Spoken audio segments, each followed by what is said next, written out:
Hey y'all, welcome to Life with Tray and Jay. I'm Trey. And I am Jay, and today's topic is about forgiveness. Listen, pull up, because you're really going to want to pay attention to this one. You might need some tissue. She does at least. Listen, I'm ready. So let's stay go. tuned.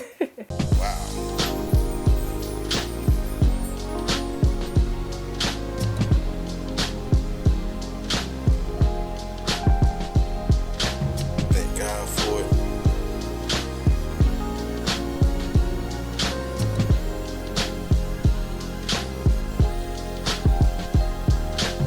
So we are talking about forgiveness, y'all. So what is forgiveness? Well, before we get there, when people hear the word forgiveness, a lot of people automatically gets attitudes. I hear a lot of, Oh, that was a good one. doing that. With the eye roll. I'm a professional. I used to get in trouble a lot for that. No, but I stopped. But yeah, so a lot of people just don't like forgiving because they feel like people don't deserve it. Ooh. So let's get into it. What is forgiveness? So the word forgiveness, like the original word in Greek, actually literally means to let go. So you gotta, like that song, Let It Go, like that, Frozen. That was a word right there, right? Let it go. It also means like not demanding a payment for a debt. Girl. So when I think about that, I think about the times that I had to forgive, and I automatically was like, but they don't deserve it. They did this. They did that. They, right? And Forgetting yourself as part of the story. That's pretty much what it was. So God was like, oh yeah. He was That's like, how God sounds to you? He's like, oh yeah. No, that's just some. In my mind, God is from Brooklyn. Well, he also. So he'd could be like, Caribbean. word, Trey, word. But he could be Caribbean sometimes. You're right. So it depends, you know. So, but he definitely from Brooklyn. But so he's like, really, not like, Jeanelle, what's wrong with you? But it's like, well, let me show you what you've done, right? And I have forgiven. Yeah. So I think about Luke 23:34. This is what it says: Father, forgive them, for they know not what they do. Like Jesus is on the cross at this point. Like he's like this. He's been beaten. He's been hurting. Like hurting is not even a good term. Like that's not even a good way to say it. He was pretty much, it was like slavery on 1,000. When you see these movies and they're being lashed. I forgot the exact term when there's a lash, but there's like nails at the bottom of the lash.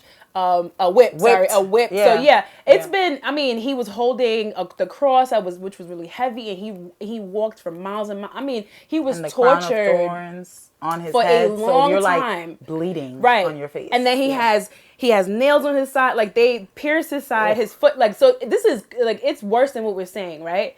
Yet he's still saying to God, forgive them. So if I got beaten on the behalf of someone, so if somebody said I'm gonna beat you up because of Trey, and I would have been like, forgive but them. I didn't do it, right? I'd be like, but right, like, nah, beat her up because right, I love Trey, right. It wasn't me. And then he says, forgive the people who beat me because they know not what they do. That's crazy. So like when I think about all of that, I'm like, the weight of that. Like it's kind of like, but okay, right. You're right. You're right. You're right. Wow. To be honest with you guys, let's just, as we said in the opening of this episode, pull up, because there's a lot of stuff that we're going to be talking about. And to be honest, when we talked about this particular episode, I'm just like, we are always, there's oftentimes we're talking about forgiveness of others, but as you said earlier, we're not really acknowledging the forgiveness that we are supposed to be speaking of within ourselves. So, Jeanelle, that was a great example of what it is to forgive others. But when we're talking about forgiving ourselves, how do we even do that?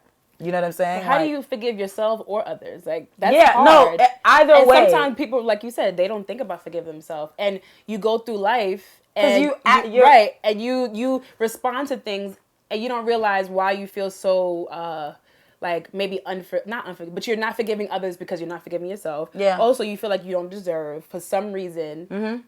Technically you don't, but there's a thing, it's because you're not forgiving yourself. And trust me, I think for me personally, that's one of the hardest things, like to forgive myself.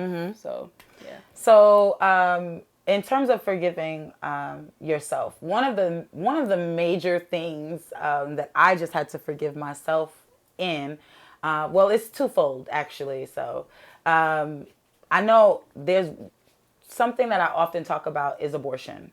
Something that I often talk about is suicide, and those are heavy, right? Like, it's heavy topics, it's heavy ideas. People got so many things to say, but for me, those were two areas in my own life where I had to truly just seek forgiveness of myself, because for me, that's how I met the Lord. And I met this very forgiving God while I'm like in the midst of my own mess. And I'm just like, why would you even want me? Why would you even want to talk to me? Right. Like, there should be no reason why you would chase after me. Right.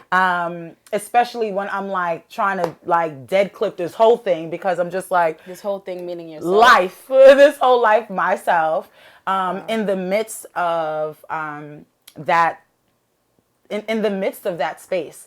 And he's just like, but Trey, I want you. And I'm like, I don't think you understand what I'm trying to do here. Like, you don't understand how messed up I am. Like, but he does. That's the crazy part. And that's and he knows more than what we know. No, and no, repeat that again. That really is the crazy part, because for me, I was just like, it just doesn't make any sense, because it doesn't. You don't believe you deserve this level of forgiveness. You don't believe that you should be experiencing that level of forgiveness, because you're just like, I am doing something that is not pleasing to you, right?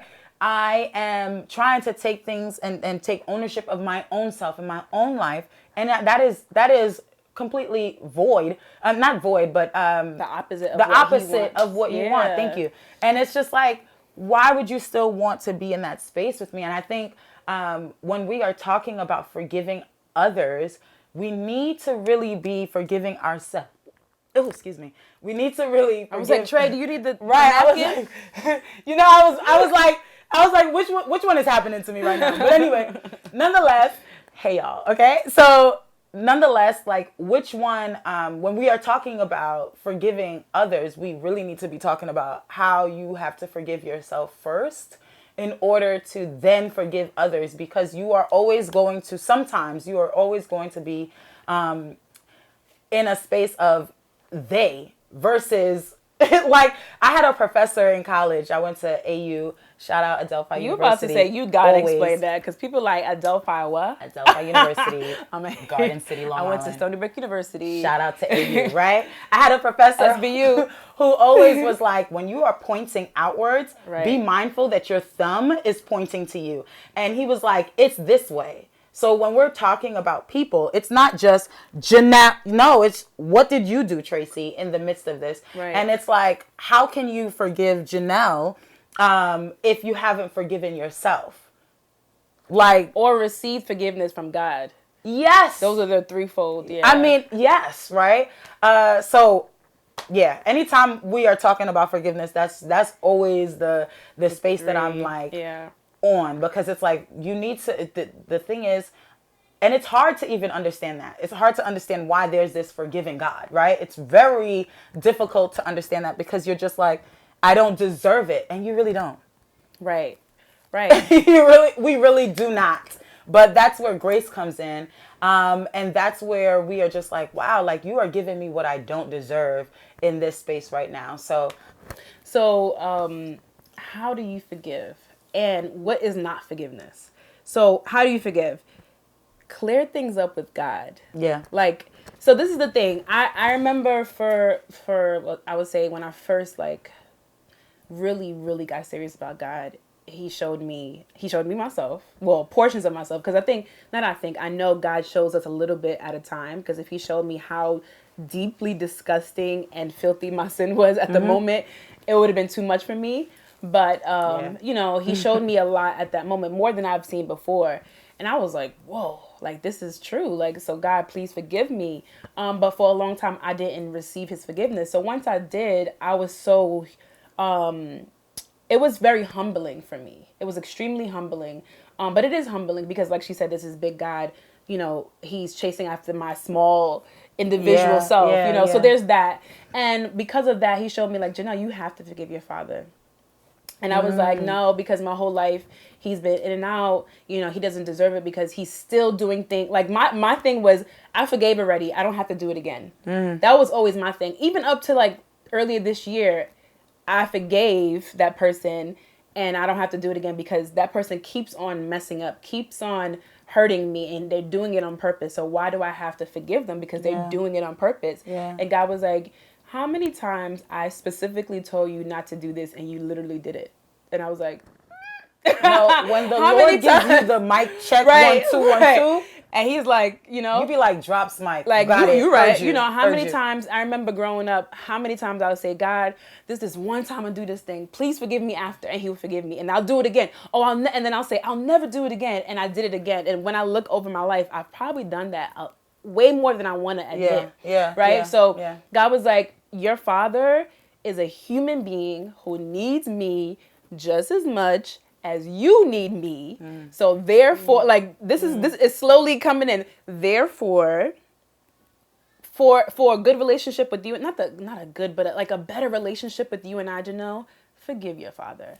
And I had to go. I took my behind to Florida, and we had a nice talk, and I forgave him from then on. Now everything is not perfect. Do I have to forgive consistently? Absolutely.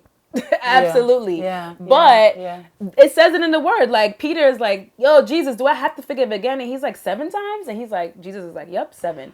I was like, let me That's go too to much. let me go to my That's app. too much. I'm gonna tell y'all exactly what I did. I was like, yo, where's my phone? Because I need to go to the calculator.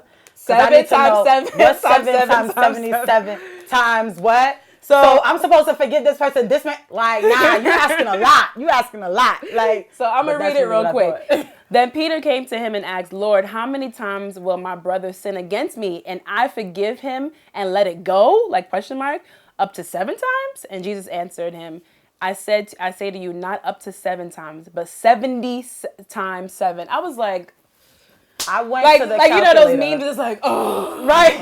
Like that's what I was like, all right. And I'm still dealing with that. It's still hard for me. Even up to like the whole process with my wedding and family members and friends, forgiving literally the whole time. And maybe God has to check my heart. Maybe I haven't fully forgiven, but he's working on me. So it's not perfect. I know, Jeanelle, you made a point of talking about someone who's physically available to you to like be able to say, yo, let's have a conversation. Let me fly out. Let me be with you. Let me drive over to you. But what happens when that person isn't available to you? What if that person passes? That person may pass. That person does not speak to you. Right. That person is like, you are dead to them, type of thing. And you're in that position of like, you are dead to them. I've said that to other people. Can we pause on that for a second? Okay, right. So with that being said, I know that that's an experience that I'm in the midst of as well. Just with somebody that I've like loved, like a loved one, and it's so funny because not last week. This had to today. Okay, whatever, guys. It's so like anyway, a few days ago, the other day. The other day, I had sent this person a message, and I was like, yo, I feel so good right now, and I really want to share that with you. And I know I can't right now. Aww. I know that, we are not in a space of sharing with one another, but just know, but just know that I love you, and just know that I'm excited for the day that the Lord gives us the opportunity to connect. And of course, it's delivered. No response. Read, no response. I mean, this is a thing, right? But I think for me, what's important is to still have an open space for that person and an open space in your heart. Because what I ask the Lord for is the day that she or he or whoever it is may come to me, that my heart isn't hardened. Like, yo, get away from me. Fall back because you weren't responding to my messages. Like, for me not to be, how we would say now, petty, petty Betty, right? And just petty creeps up real quick. Petty LaBelle, and you be like Petty LaBelle, Petty LaBelle, be coming in singing through, right? Right. So high pitch. She be on a whole octave high. But anyway, with that being said, you silly. for me, I'm just like, yo, like, please, Lord, make sure that my heart is not hardened to experience that person when that person is in need. Although every time I've reached out, it has been like void. Like there's no real response. So so when you were talking about somebody who you can access, it's awesome when you can access that person, but when you cannot, I think what we really get to do is pray for that person and just ask the Lord for your heart to remain soft to that person, because it may not happen today. And this, I'll just give you guys an example. The last time I had a real conversation with this person, it was about 4 years ago. And that's hard to say, because when I mean like, you know, like y'all were like in there together, like that's exactly how we were. So now to not even be able to experience joy with that person, it sucks. And it's mad hard. But what I have to do is fight the battle on my knees, and that's it. And just be like, Lord, yo, like for real, just allow me to still have a space open to love on this person. So we talked about actually 4 different ways. We talked about receiving God's forgiveness, you forgiving someone else, you asking forgiveness from someone else, and then you forgiving yourself. Yeah. So this is a good example, a really good example of you asking for forgiveness from someone else, which is extremely, actually the whole thing. Everything, you have to be extremely humble. Yeah. Like it's yes. And so it's funny how you have to get on your knees and pray. You don't have to get on your knees and pray. No, I'm just saying get on. But there's this humility that comes, and God is showing you like, you need me, and they need me. Yeah. So leave me in the equation. I need to be a part of this, because that's the only way it's gonna work. Yeah. So is there? I think, and then and we talked about John 4. Yeah, the woman at the well. Yeah. Oh my gosh. First of all, when I tell you, in the midst of, it's so funny, because when the first time I started reading the Bible, right, I was just like, oh wow, the Bible really has like some good. Yeah, like her story can definitely be in the soaps. Yeah, I'm like, or General it could Hospital. be. Right. I don't really like General Hospital, but I would say maybe I don't like Housewives either. But I guess it would be like one of those. Shout out to Sonny, I love him. I don't know anything about. He never ages, he never dies. But like anyway, just in talking about the woman at the well, I remember when I first read it, and I was just like, oh. Tell us about it. So you just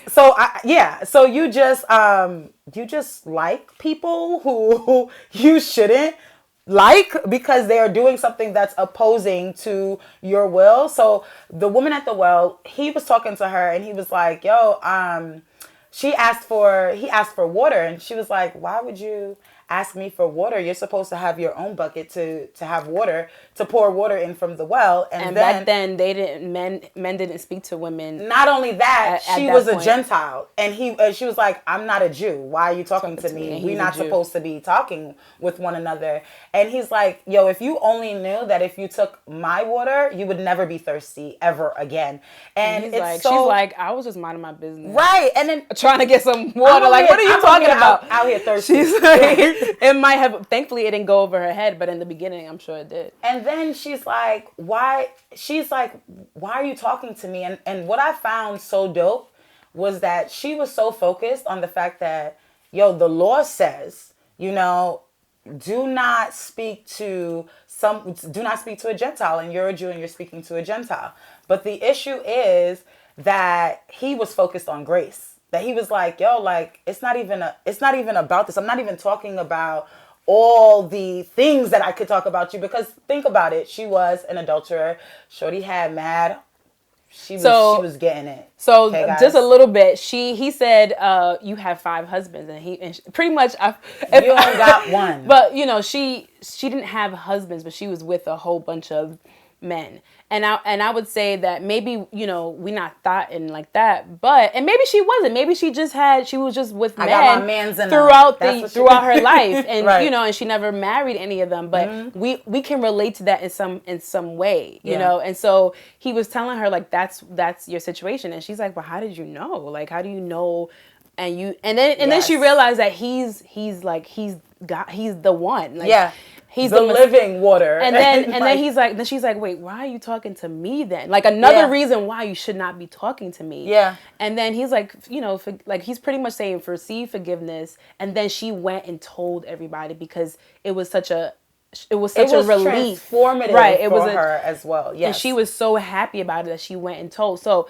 that's the beauty of like forgiveness. When you were released from the debt, like if you know you were wrong, she knew she was wrong. Yeah. I knew I was wrong in several different things, and the Lord forgave me. Yeah. So I was like, you're right. I could forgive my father. I can forgive all those people that have hurt me. And maybe I have done something in that to hurt them as well. Like, hello, you ain't innocent. You ain't spotless. You know what I'm saying? There's your part too. Part in it so the fact that like I was redeemed and set free from all of that, it's freeing. It makes me do things like this, like talk on online and share about who Jesus is. So like the lady at the well, she went and told. So this is what we're doing. We're telling. And I feel like it's just a beautiful example of how we get to be in a space where we're just like, wow, Jesus, like really just taken aback by how grand he is in comparison to like our framework and our small minds. So yeah. All right, y'all. Yeah, it's a big topic, and we can go on and on about it, and we might even touch on this again. But I hope that was helpful in some type of way. Definitely look at those scriptures, and this is Life with Tray and Jay. Make sure y'all follow us, okay? At Life with Tray and Jay. That's TRAYANDJEA. And then make sure you like, you comment, you share, subscribe. All of that. That's Facebook, Instagram, and Life with Tray and Jay, JEA @gmail.com. Yep. So and make sure you let us know, like, what are your thoughts on forgiveness? Have you ever been in a position where you're like asking for forgiveness, or had to forgive, or in a space of forgiving yourself? Let us know. We want to have this conversation with you. So see y'all soon. Bye, y'all.